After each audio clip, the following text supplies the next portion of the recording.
Big TV భక్తి సమాచారం WhatsApp ఛానల్లో జాయిన్ అవ్వండి. అన్ని విశేషాలు ఎప్పటికప్పుడు తెలుసుకోండి.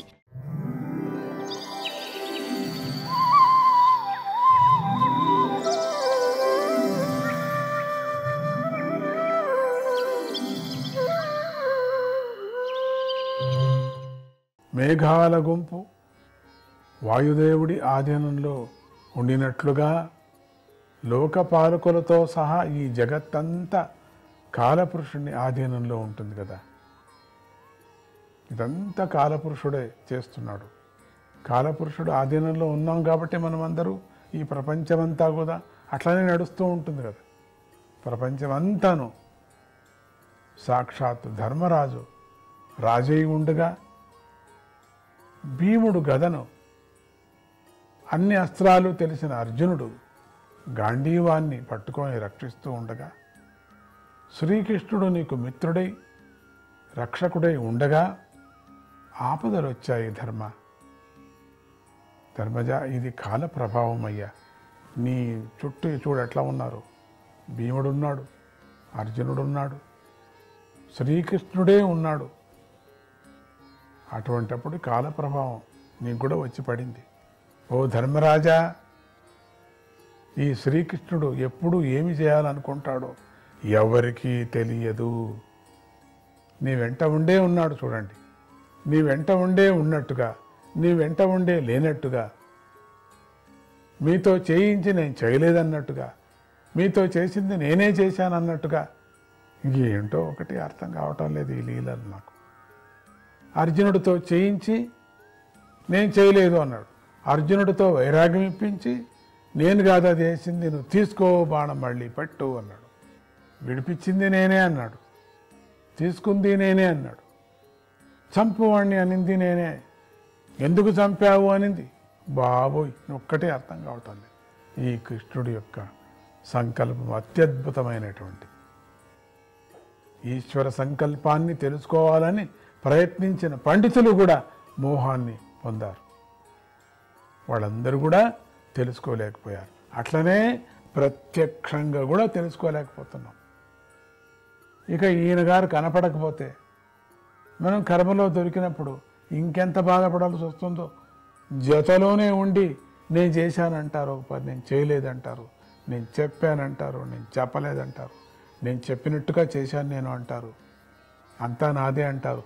లేదు లేదు లేదు, అంతా నీ కర్మనే అంటారు. ఇప్పుడే ఇట్లా జరుగుతూ ఉంటే ఇక ఈయన లేనప్పుడు ఎట్లా జరుగుతుందో తెలియదు, ఈయన మాయమైపోయినప్పుడు.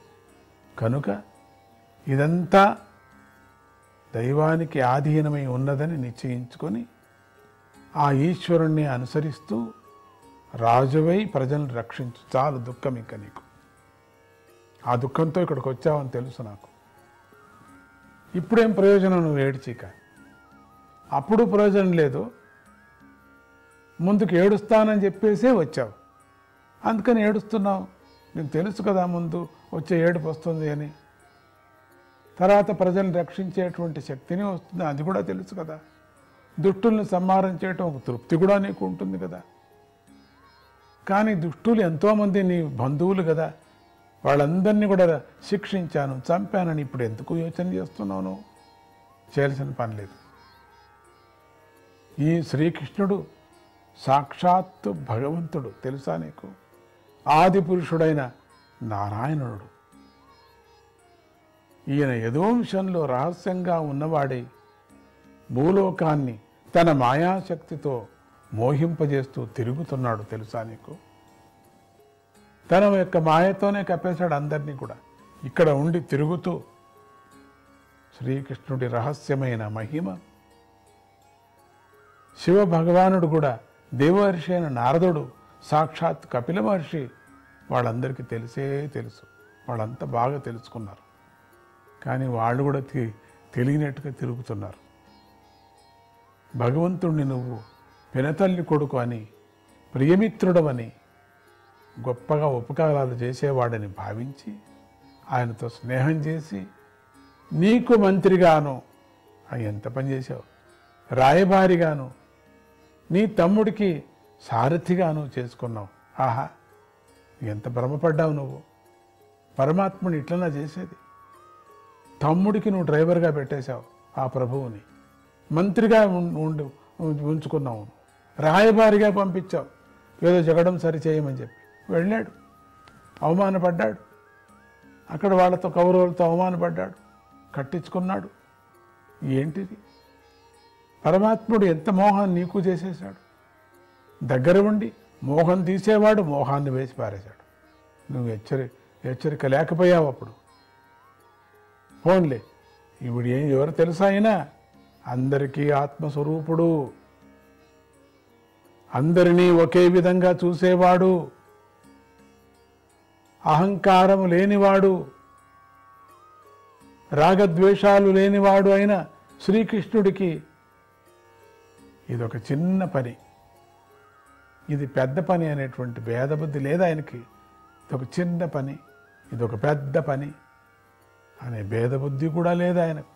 సర్వసాక్షిగా ఉంటూ నిలిచాడు, అన్ని దానిలో ప్రకాశిస్తున్నాడు, అన్నీ చూస్తున్నాడు, చేయనట్టు చేసినట్టు మోహించి ఏదేదో చేసేస్తున్నాడు. ఆయన అన్నిటినీ ఒకే విధంగా కూడా చూస్తాడు, అది తెలుసా? చూస్తాడు, చేస్తాడు కూడా, కానీ చెగినట్టుగా కనపడుతూ ఉంటాడు. ఆయన అందరి యందు సమదృష్టి కలవాడే అయినా ఆయనకు అనన్యమైన భక్తి కలవారి యందు దయ ఎక్కువగా ఉంటుంది. ఒక్కటే ఆయన దగ్గర ఉండేది.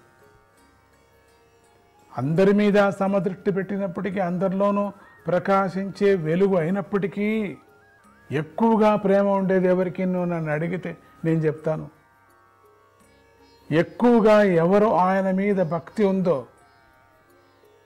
ఎక్కువగా తన యొక్క బుద్ధిని, తన యొక్క సమస్తాన్ని అర్పణ చేసి అన్నీ స్వామినే అని ఎవరంటారో వాళ్ళ మీద ఎక్కువగా దయ ఉంటుంది స్వామికి.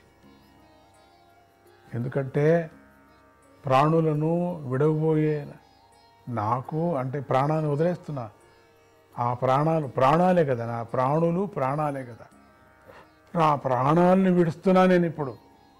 ఏదో సమస్త ప్రాణులు నాదే అనుకోండి ఇంతవరకు నేను, అందుకని నా ప్రాణాలే నేను వదిలేస్తున్నాను. ఇప్పుడు ప్రాణులను వదిలేస్తున్నాను, చుట్టూ ఆశ్రయించిన వాళ్ళను నా ప్రాణము వదిలేస్తున్నాను. ఆయనే స్వయంగా వచ్చి దర్శనమిస్తున్నాడు.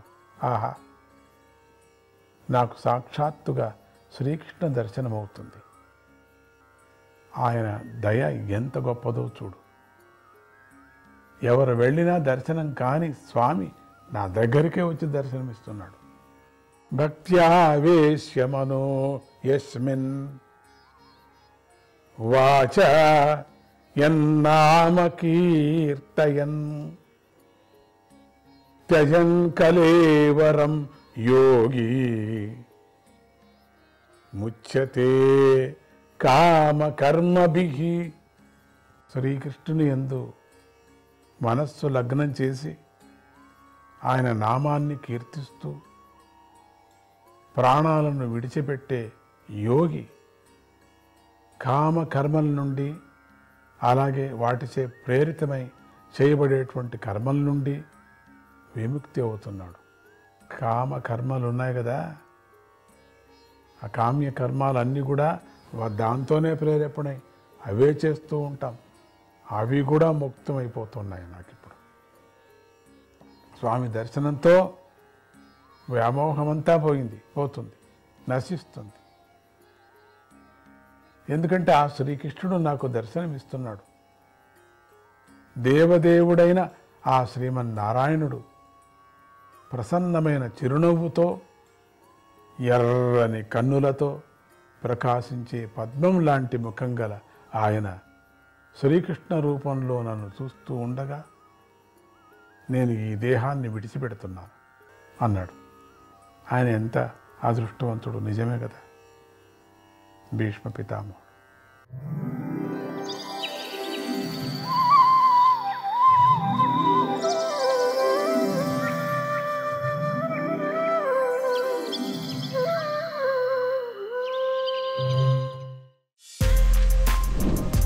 For more videos like this, subscribe Big TV channel.